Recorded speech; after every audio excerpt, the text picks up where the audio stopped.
ఏమ్మా, అబ్బాయితో ఏమన్నా మాట్లాడాలనుకుంటే వెళ్ళి మాట్లాడు. అబ్బాయితో మాట్లాడేది ఏం లేదు కానీ నేను వాళ్ళ అమ్మగారితో మాట్లాడాలి. ఏంటమ్మా కొత్త పద్ధత నాతో మాట్లాడాలన్నావంట? పెళ్ళయ్యాక మీ అబ్బాయికి నాకు మధ్య ఏమైనా గొడవలు వచ్చినాయి అనుకోండి, అప్పుడు మేము మాట్లాడుకుని ఏదో రకంగా ప్రాబ్లమ్ని సాల్వ్ చేసుకోగలం. కానీ నా ప్రాబ్లం అంతా మీతోనే.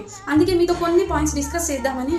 ఏంటమ్మా అవి? నాకు బట్టలు ఉతకడం, గిన్నెలు కడగడం, అలాగే బట్టలు మడతేయడం, ఇల్లు ఉడ్చడం, ఇలాంటి పనులన్నీ వచ్చు. ఇన్ఫాక్ట్ నేను చేస్తాను కూడా.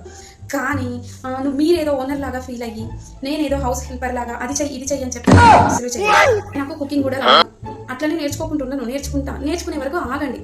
లేకుండా ఆగకుండా మీ ఇంట్లో నీకేం పని నేర్పలేదా, నీకు ఆ పని రాదా ఈ పని రాదా అని డైలాగులు కొట్టిరనుకో, రోజు స్విగ్గీ జొమాటో ఇంకేం లేదు. వీకెండ్స్లో షాపింగ్కి వెళ్ళొచ్చు, లేదంటే డిన్నర్కి వెళ్ళొచ్చు మీ అబ్బాయితో కలిసి. అప్పుడు మీరు చున్నీ వేసుకొని వెళ్ళమ్మా, చీర కట్టుకొని వెళ్ళమ్మా అని నన్ను రెస్ట్రిక్ట్ చేయకూడదు. ముఖ్యంగా నేను కూడా మీతో వస్తాను అనకూడదు. దాంతోపాటు మీ అమ్మాయికి ఎలాగో నా మీద చాడీలు చెప్తారు, దాన్ని నేనైతే మార్వలేను. కానీ తనతో నన్ను ఎప్పుడు కంపేర్ చేసి మాట్లాడొద్దు. చివరిగా ముఖ్యంగా ఏంటంటే నాకు ఇష్టం వచ్చినప్పుడు నేను తింటాను. నేను ఎప్పుడు తినాలో మీరు డిసైడ్ చేయకూడదు.